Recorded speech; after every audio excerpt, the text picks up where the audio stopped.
All right, y'all. Welcome back to another episode of Correctional Officer Stories with Steve. Goon Squad, thanks for rocking with me.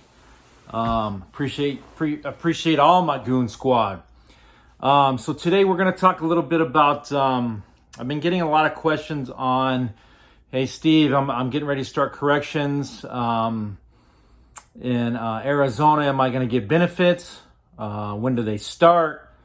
I'm going to, let's say, Florence prison, or I'm going to start at Lewis facility. What's it going to be like? So I'm going to cover that. I'm going to cover a couple of those facilities real quick, and we'll talk about, again, and I've touched on it in some of my other videos, but the benefits you're going to get, retirement, and stuff like that. So let's jump into it. So your benefits start day one. So you're going to hit that academy, that Correctional Officer Training Academy, if you're coming to work for the state of Arizona as a correctional officer. 7 weeks long, Monday through Friday. You will have to report on Sunday. I know I've gone over this again before, but I'm going to go over it again. Monday, they will have you fill out all your paperwork. So that's all processing, and you will fill out a shit ton of paperwork. So make sure you have the docs they've requested on day one. Make sure you have that, and they will send the information to you by email. If you have questions, call. Communicate. Communication is key. Remember that.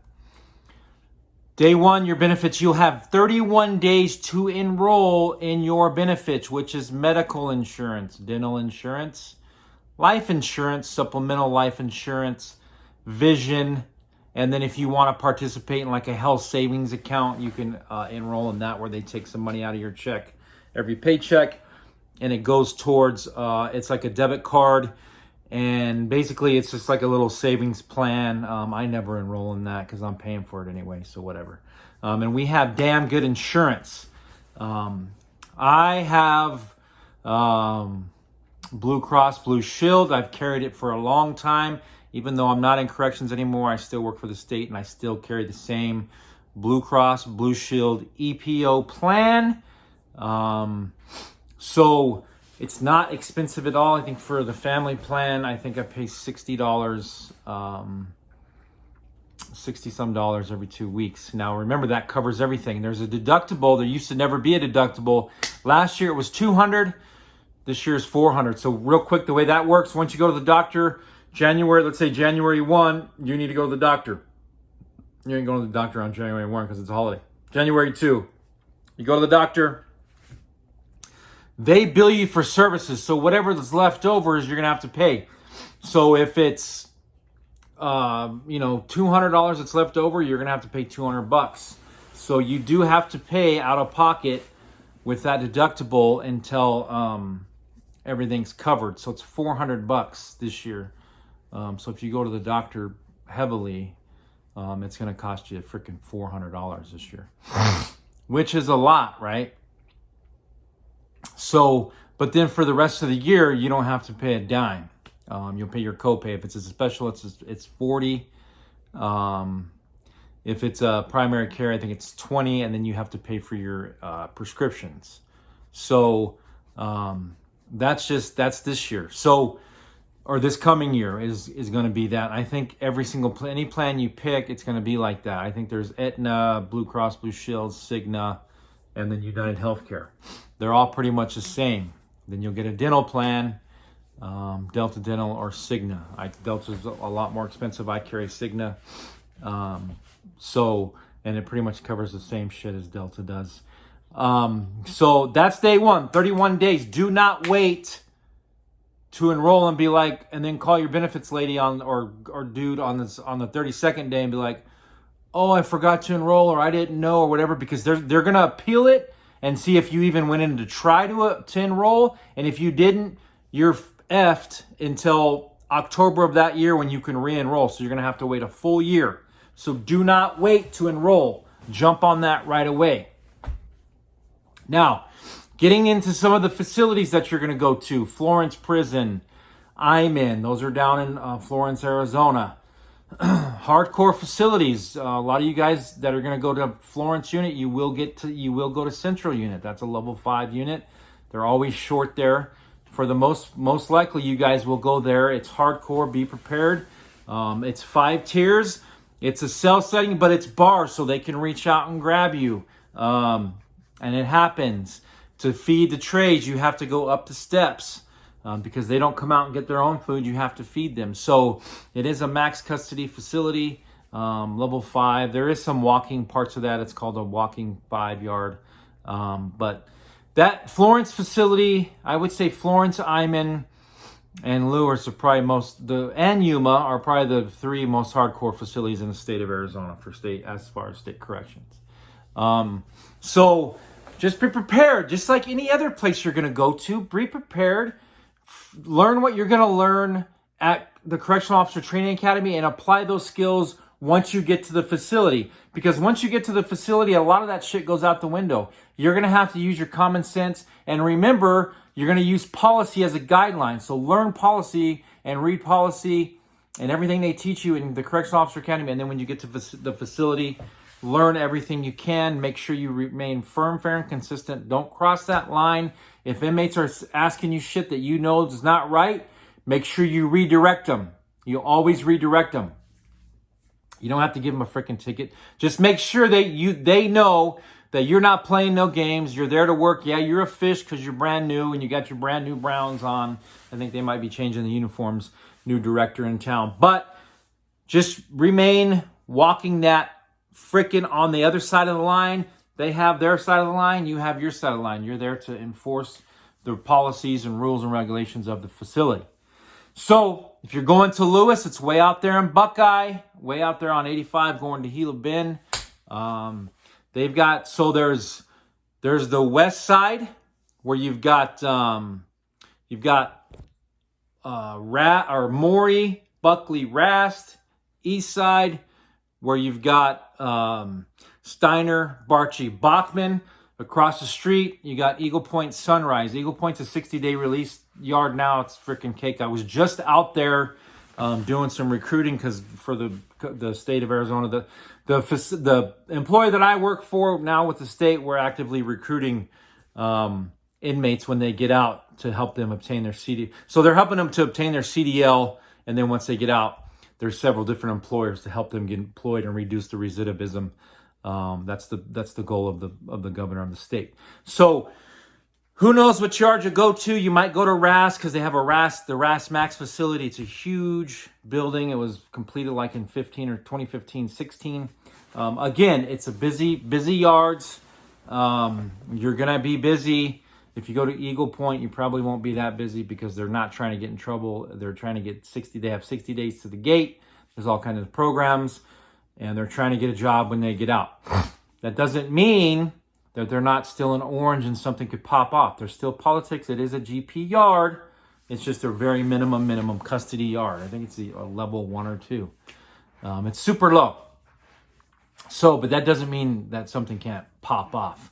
If you go to Yuma, it's similar to Lewis. I've only been there once. I haven't worked it, but they have the same kind of type of yards. You got like Dakota, Zabola. I can't remember all the yards. Similar to Lewis. Yuma is way the hell out there. It doesn't matter where you go. Just be prepared to be the best officer that you can be, and just remain firm, fair, and consistent. And if they have it coming, make sure they get it. Don't promise anything. And if you don't know the answer, don't tell them you know the answer. Just say you'll get back to them. It's very important that you do that. Don't just say something and then not do it. Your word is what is all you have in there, just like the inmates. So stay good on your word. And if you have to act in a situation, then act.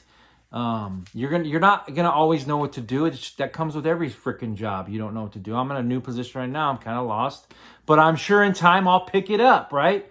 So the same goes for you. You might hate it right away, but give it some time. Work into it. Work with your sergeant. Work with the people around you. If you don't agree with what they're doing, you still got to do your job and do it to the best of your ability. Don't worry about what everybody else is doing. Now, if they're doing something super egregious, then you might have to fucking turn that in. But use your common sense, people. Use your head, and you will be all right. It's a good job, good benefits. They just got a pay raise. You can do all the overtime you want, so you can make some damn good money. So go in there, wear that freaking uniform proudly, wear that badge, keep it shined, keep your boots shined. Get into the Class C uniform. That way you're comfortable when you're at work. You don't have to stay in that Class A uniform that you wear at COTA, or Class B. You wear mostly your Class Bs at COTA. If you want to, you want to. That's cool. Keep your face looking good. Keep your hair cut. I get a haircut once a week. Once a week I get a haircut. That don't mean you have to. That just means that's what I do. I've always done that. I'm a little bit OCD. Is it costly? Yeah, it costs me. It's about $20 to get a haircut plus tips, about $5. But that's what I do. It makes me feel good. Do I need to shave? Yeah, probably. But am I in a position where I need to do that anymore? No. I always keep it lined up. That's me, man. So if you want to take after me, take after me. If you're going to grow a beard, don't have it this long, because it's outside of policy and it's outside of regs. Keep your shit in regs. Keep it trimmed. Keep it looking good. Keep it squared away if you're going to have facial hair. Because if you don't, that's the reason people lose the privilege. For the idiots and the knuckleheads, they have their shit like this, all thick, and then they're told 70 freaking times, get that shit squared away, and then they don't, and then the director rips the policy away and says, oh, by the way, effective on this date, you can only have a sorry-ass mustache, and it's got to be up above the lip and trimmed and whatever. I don't know. Maybe that's good. I kind of don't agree with the beards in prison. I think it looks you're more squared away, clean shaven. And this director might do that. So be prepared, all you officers that watch my channel that have facial hair, and you're going to quit if they take it away and blah, blah, blah. Nobody quits over effing facial hair if you got to shave. Knock it off. But you know what I mean. Anyway, I'm a little bit hyped up today. Had a long day. I'm in a job now that's busy. So I was busy before. But anyway, keep it squared away. If you go to Perryville, it's a female facility. Be prepared to be bored. No, I'm kidding. Be prepared to interact. They're gonna game you just like the males facility does, but it's just gonna be different. So like I said in my previous videos, if you have the opportunity and you're gonna sign up tomorrow, tell them, hey, I want to go to a male facility. They'll let you pick where you want to go to Lewis, go to Florence, go to Safford, go to Winslow. You get 15% for working up there. Lewis, you get 10% stipend on top. That's worked into your hourly. Florence, Iman, you get 10%. Safford, I think, is 15%. Winslow's 15%. So that's more on your hourly wage. It just depends. Perryville, you don't get a stipend. You don't get an incentive to go there.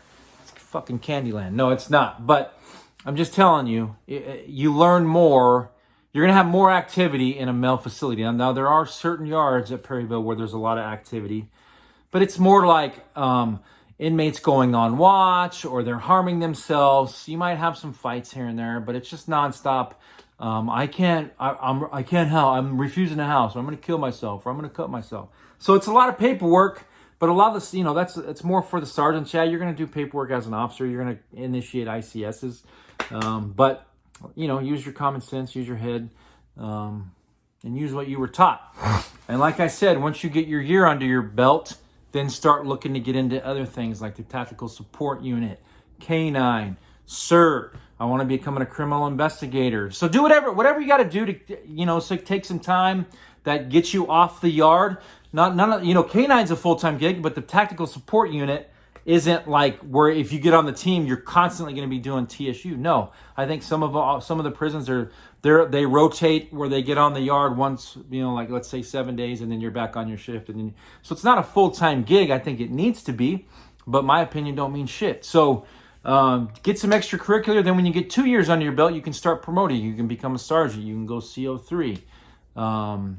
And then if you have a degree or you have CO3 experience, you can start looking into parole after 2 years. It used to just be 2 years of experience and you had to have Correctional Officer 3 experience. Now I think it's a degree and Correctional Officer 3 experience, and I think they look towards that, having that degree, which is bullshit because you don't know what you're doing. Correctional Officer 3 experience, I can see it because they're using the systems that they use down in parole all the damn time, so they have an idea. Just because you have a degree doesn't mean anything. It doesn't tell me you can do the job. Get the fuck out of here.